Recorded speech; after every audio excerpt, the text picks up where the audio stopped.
I am Ferdinand Marcos, and I am the President of the Republic of the Philippines. I stand today on behalf of 110 million Filipinos. Everyone, hello universe, it's me again. Shout out sa inyo mga kababayan. So dahil dyan sa flood control issue, bakit nga ba tahimik si Mark Villar mga kababayan? Yun ang malaking katanungan sa ibang mga kababayan natin. Bakit nga ba tahimik si Villar? Dahil alam po natin ang issue ng flood control sa mga panahon pa ni Digong. Sabi nga ni Senator Lacson na mas malala pa, no? Sabi po dito ni Congressman Mark Anthony Santos ng Las Piñas, nanawagan po siya mga kababayan. Ito, basahin po natin para kumpleto detalyado, okay? Ito, sabi dito Senator Mark Villar, hinihirit isama sa flood control probe. Ayan, sabi ni Abante News, September 23, 2025, one day ago. Sabi po ni Congressman Santos dito, no? Sabi dito mga kababayan, nanawagan si Las Piñas Representative Mark Anthony Santos sa Independent Commission on Infrastructure, ICI, na isama sa investigasyon si dating DPWH Secretary at ngayon Senator Mark Villar. Dahil sa bilyon-bilyong pundong inilaan sa flood control project noong kanyang termino, bilyon-bilyong pundo para sa flood control ang dumaan sa panahon ni Senador Villar at ngayon ay membro siya ng Senado na dumidinig sa usapin. Malaking tanong ito sa kanyang pagiging patas kung may kahit bagyang anino ng pagkakasangkot, dapat siyang umiwas sa anumang kaugnay na pagdinig. Hustisya ang hiningi ng taumbayan, hindi proteksyon, diin ng mambabatas. Tuloy, hindi maaaring hayaang muling ipambili ng kapangyarihan ng pera ng bayan para sa mga political dynasty at paboritong kontratista.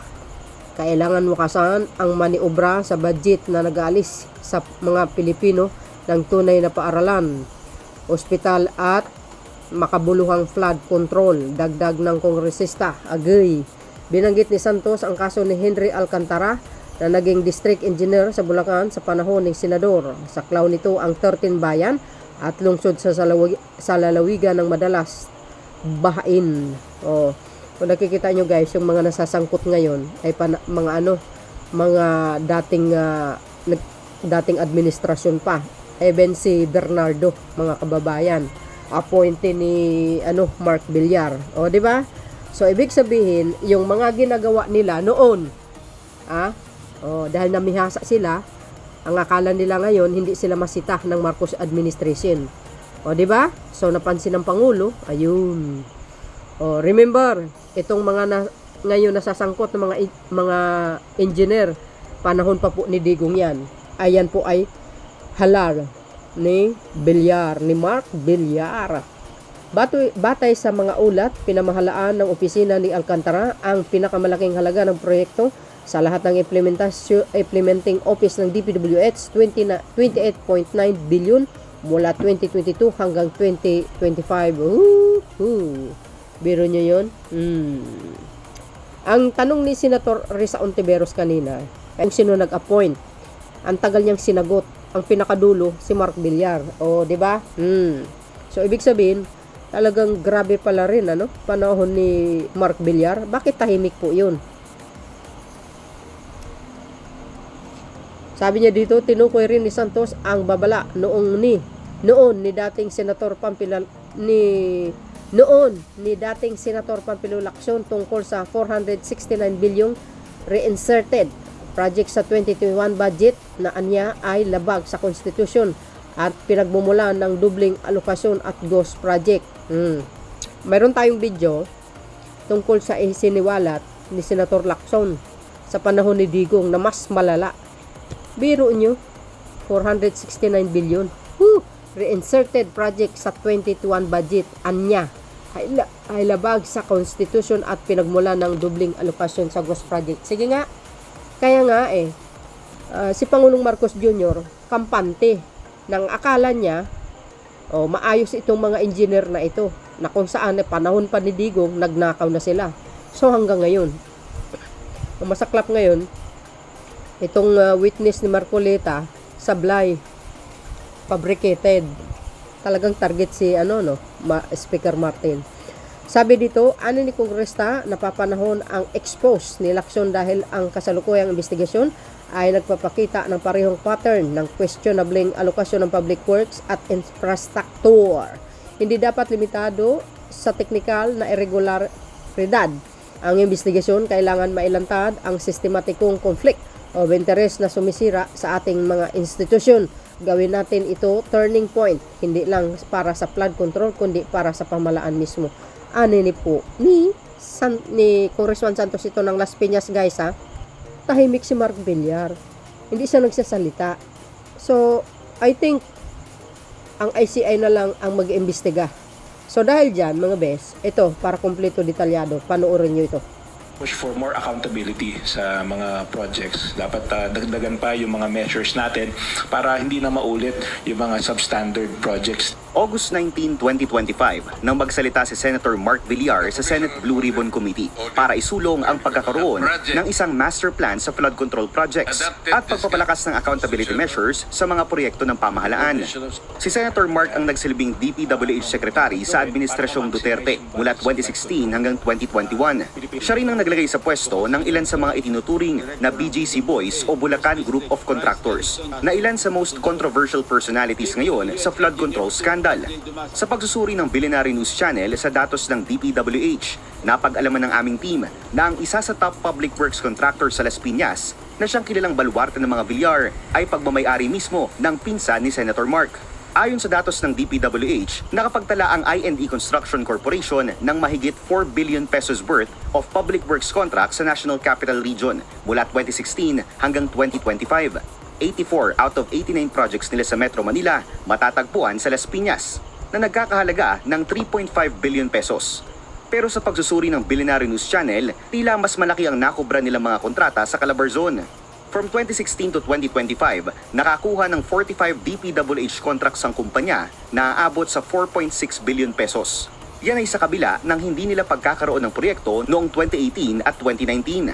Ayon sa datos ng DPWH, pinakamalaking bulto ng kanilang mga kontrata sa Calabarzon makikita sa iba't ibang bayan ng Cavite, na siyang kilalang lugar din ng ilan sa mga massive private at real estate properties ng mga Villar.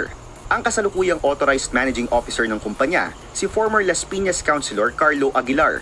Natalo siya sa nakaraang halalan matapos kalabanin sa pagka-mayor ang pinsan din nitong si April Aguilar. Tumakbo si Carlos sa ilalim ng Villar Matriarch at nooy congressional candidate na si former Senator Cynthia Villar. Sa mga nakalap na dokumento ng Billionaire News Channel, tila nailipat lamang ang kumpanya sa pangalan ni Carlo Aguilar nitong nakaraang taon. Base yan sa isang 2024 contract ng DPWH. Sa isang 2017 contract naman, isang Manuel Ilagan ang nakalagay na presidente ng kumpanya. Sa 2022 contract naman na ito, isang Maria Angelica Amy Ilagan na ang nakalistang presidente. Ayon sa neophyte congressman ng Las Piñas City na si Mark Santos, kilala ang mga Ilagan, Aguilar at mga Villar bilang malalapit na pamilya sa isa't isa. I think it's well known naman dito sa Las Piñas na matagal na nilang kakilala yung mga Ilagan at maraming kontratang nakuha dito sa Las Piñas, especially during the time ni Senator Mark Villar when he was the DPWH secretary during that time. Bukod sa I&D Construction, inilahad din sa amin ni Congressman Santos na mayroon pang isang kumpanya ang pinsan ng mga Villar na nakakubra rin ng hundreds of millions of pesos worth of DPWH contracts. Ayon sa sumbong sa Pangulo.ph, nakakubra ang Motion Trade Development Corporation ng 4 na flood control projects mula 2022 sa mga lalawigan ng Cavite at Quezon. Aabot ang presyo ng mga kontrata sa 390.9 million pesos. Ang authorized managing officer, mismong si Carlo Aguilar din. Sa pagsusuri ng Billionaire News Channel, walang kontratang hinahawakan ng Motion Trade ng mag-isa at laging may ka-joint venture. Dalawa ang nakita naming common companies na laging katuwang ng Motion Trade. Una, ang I&E na pagmamayari rin ng mga Aguilar at ikalawa naman ang Omnicon Builders na pagmamayari ng isang Lloyda Dumali. Nakakita ang aming team ng dalawang kontrata ng Motion Trade at Omnicon Builders sa Las Piñas, parehong flood control structures na nagkakahalaga ng 93.5 million at 85.9 million pesos. Ayon kay Congressman Santos, mayroong 4 na contractor sa Las Piñas na nakakuha ng pinakamalalaking bulto ng mga kontrata ng DPWH. Kabilang dyan ang dalawang kumpanyang pagmamayari ni Aguilar at ang Omnicon Builders. Sinuri rin ng aming team ang Omnicon Builders at napag-alaman namin na halos lahat ng kontratang hawak nito matatagpuan lang din sa Las Piñas at Cavite. Kung pagbabasehan ng sumbong sa Pangulo website, nakakubra ang kumpanya ng 21 flood control projects mula 2022 na nagkakahalaga ng 1.3 billion pesos. 11 ang matatagpuan sa Cavite, 2 sa Las Piñas City at 1 naman sa Batangas. Sa mas malalim na pagsisiyasat ng Billionaire News Channel, napag-alaman ng aming team na tila konektado rin sa isa pang pamilyang malapit din sa mga Villar ang nagmamay-ari ng kumpanya na si Loida Dumali. 2014 nang umattend si Dumali sa mismong birthday celebration ni late Cavite Governor Ayong Maliksi. Ang anak nito na si incumbent Imus City Mayor Emmanuel Maliksi makikita naman sa isang picture kasama rin si Dumali noong 2018 sa isang restaurant sa Imus. Sa pagsisiyasat ng aming team, napag-alaman namin na mismong ang oath-taking ng One Imus Legacy Team ni Mayor Maliksi noong 2019 isinagawa sa isang kilalang hotel kasama mismo si Nuoy Senator-elect Cynthia Villar. Sa isang 2025 post naman, dumalaw ang Diwa Party List sa pangunguna ng isang Baby Aguilar sa Imus para maghatid ng kanilang tulong sa lungsod. Hindi nakaupo ang Diwa Party List sa 20th Congress, pero mula 2010 hanggang 2019, naupo bilang representative nito ang asawa ni Senator Mark Villar na si ngayon DSWD Undersecretary Emeline Aglipay Villar. Ang kapatid ni Yusek Emeline na si Michael Aglipay naman ang humalili bilang representative ng party list. Si former Congressman Aglipay rin ang nakalagay na CEO ng Maxi Homeland and Development Incorporated, isang kumpanya na una nang inireport ng Philippine Center for Investigative Journalism na na-acquire ni Senator Mark mula pa noong 2009. Kung susumahin, aabot sa 233 projects o katumbas ng 9.8 billion pesos ang mga kontratang nakuha ng Omnicon Builders sa NCR at Calabarzon mula 2016. Pinakamalalaking bulto nito makikita sa Cavite at Las Piñas. Ayon sa datos ng DPWH, biglang lobo ang mga kontratang nahawakan ng Omnicon sa Calabarzon mula 2021. From 356 million noong 2020, naging 887 million pesos ito sa sumunod na taon. By 2024 and 2025, umaabot na sa mahigit 2 billion pesos ang mga nakukuha nitong kontrata sa rehiyon. Kung pagbabasehan ng mga datos na nakuha ng BNC, aabot sa at least 367 contracts from 2016 o katumbas ng 18.5 billion pesos ang nakubra ng umano'y Villar and Aguilar-linked companies sa loob ng mga taong naging DPWH Secretary at Senate Committee on Public Works Chairperson si Senator Mark Villar. Ilang beses sinubukan ng Billionaire News Channel na kunin ng pahayag ni Senator Mark pero hindi ito sumagot sa aming mga mensahe. Oh, narinig nyo yon? Ay, kaya pala tahimik si Mark Villar. Ay, Villar, hindi Villar pala. Oh, ano? Kaya nga sabi ko si Pangulong Marcos Jr. Talagang binangga niya ang mga kilalang tao. Wala talaga siyang pake, So, ayun mga bes, ano po ang kapalagayan nyo? Ayan, kaya pala tahimik si Mark Villar. Ito pala yun. Wow, nilipat sa pangalan ng isang tao. Pag-aari niya siguro yun. Ngayon, o kailan lang nilipat, wow. Ay nako, basta nga, ang sa tingin ko dito, masasagasaan talaga ito sa investigasyon. Mga bes, yan ang sinasabi natin mga kababayan Ay, naku po. So, kayo na pong bahalang umusga mga bes at magkomento tungkol dito. Yan, kung bakit tahimik si Mark Villar. Mayroon palang tinago na talaga. So, kung makikita nyo dito mga kababayan, yung mga inimbestiga ngayon ng mga engineers. Si Bernardo Bryce Alcantara, sino pa? Yan po ay panahon pa ni Digong.